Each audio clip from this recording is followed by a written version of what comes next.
Another new move we will make under SkillsFuture is to help those who become involuntarily unemployed. For example, when they are retrenched or when their companies go bust. We have been studying this for some time. Some countries have unemployment insurance, but the experience has not always been positive, because after getting a generous benefit, the person might find it more attractive to stay unemployed than go back to work. That's why the government has always been wary about such schemes. But we also know that losing a job is a major setback, which can seriously destabilize workers and their families. And we have to do something to lessen the strain on those who are affected. That's why we searched for an alternative. Just as we created workfare instead of welfare, what would be better than unemployment insurance? How can we help in a way that minimizes the negative outcomes we have seen elsewhere? We discussed this with our brothers and sisters from NTUC and the labor movement who have been championing this initiative for some time. Now, we are ready to introduce a new SkillsFuture Jobseeker Support Scheme. The scheme will focus on helping lower and middle income workers. If you lose your job, we will provide you with temporary financial support. How much? In total, up to $6,000 over a period of up to 6 months.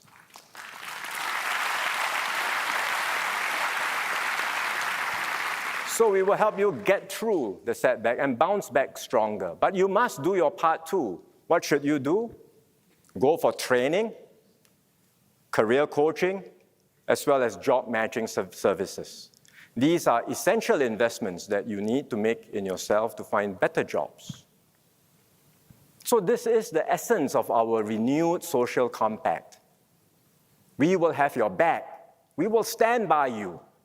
But you too must take responsibility for your actions and make an effort to pull yourself up.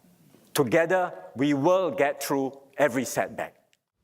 In a world where changing technology, continued globalization, and environmental considerations mean that jobs displacement and structural unemployment is liable to become more pervasive, co-funded PCPs of this nature will take on an increasing importance in helping our economy evolve into the competitive landscape of the future.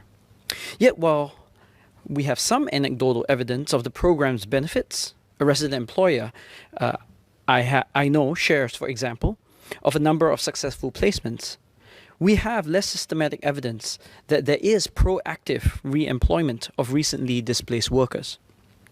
Currently, the JGI is applicable for up to 1 year for hires commencing in September 2020 onward. This sort of certainty for both employer and employee is critical.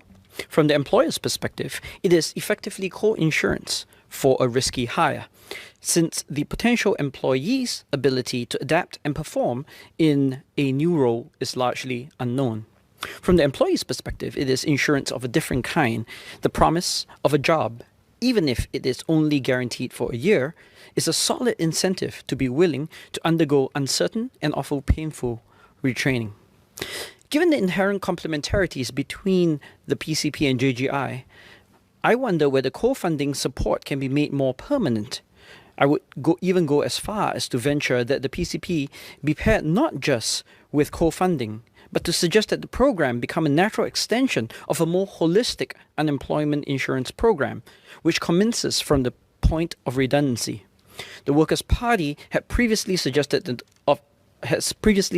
contours of such a redundancy insurance system, which I will not repeat here. However, I am making the case to further incorporate unemployment insurance, given how it is a natural complement to the PCP-JGI program. Such an extended program is not unprecedented elsewhere. Sweden's job security councils, for instance, receive not just standard unemployment benefits, but also financial compensation to assist in the job transition. The system seeks to provide security for a job, just not necessarily the job that you originally trained for. Denmark's flexi-security encourages low-cost, flexible hiring and firing, but displaced workers receive unemployment support alongside retraining and re-education programs. And Germany recently refashioned its National Unemployment Agency to become more of a job matching entity that issues not only career advice, but also vouchers to finance retraining costs. The underlying principle behind these efforts is clear. There is a natural end-to-end complementarity between unemployment insurance on one hand and retraining and reintegration into the workforce on another. Of course, there are perennial concerns and that has to do with costs, but redundancy insurance can be made a self-financing system heavily supported by workers' own contributions and perhaps by some government top-up with a recurring revenue. Singapore already has most of the elements of an end-to-end job safety net in place, including the functional equivalent of unemployment insurance, which was widely deployed over the course of the COVID-19 crisis via a number of relief schemes and support grants.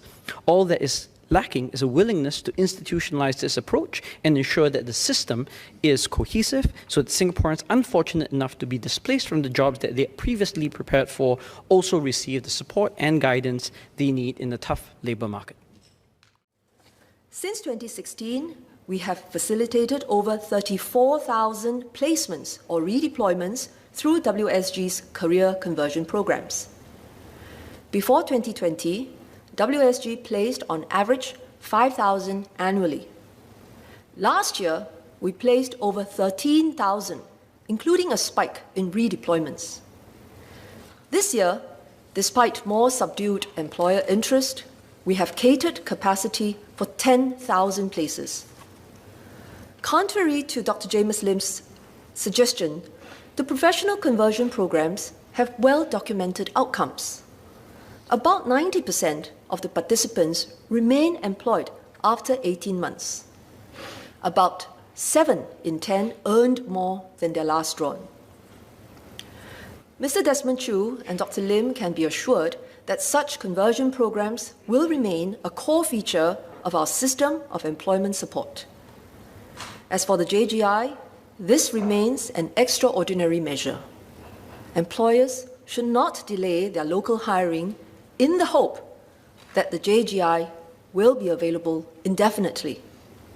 I hope Dr. Lim agrees that some urgency on the part of employers helps job seekers. At the same time, I hope employers take note of the enhanced support when they hire mature workers, persons with disabilities, and ex-offenders. As noted by members Mr. Yip Hon Wing, Ms. Ng Ling Ling, and Mr. Eric Chua, these job seekers face greater difficulties. This is why we will provide 50% support for the first 6,000 of gross monthly wages for up to 18 months. Altogether, employers can receive up to $54,000 for each eligible hire. Even with the substantial support provided under the JGI, we are realistic that not all employers can expand hiring. This is why we have extended the SG United traineeships and SG United mid-career pathways and skills programs. Minister of State Gan Xiao Huang will say more about the enhancements for the SG United traineeship program and on the SG United skills program at MOE's COS. For all unemployed job seekers, until a suitable job materializes, these traineeships and attachments are the best way to be supported. I thank Dr. Lim for recognizing that, and I quote him, Singapore already has most of the elements of an end-to-end safety net in place, including the functional equivalent of unemployment insurance. Close quote. Professor Hoon thoughtfully highlighted the irony of unemployment insurance in heightening or even prolonging unemployment. NTUC also recognizes its limitations. Unemployment or redundancy insurance, which Ms. Dr. Lim also calls for, can indeed provide useful income relief. But they cannot replace efforts to help people get back to work. Insurance payouts may also not match the allowances we are providing.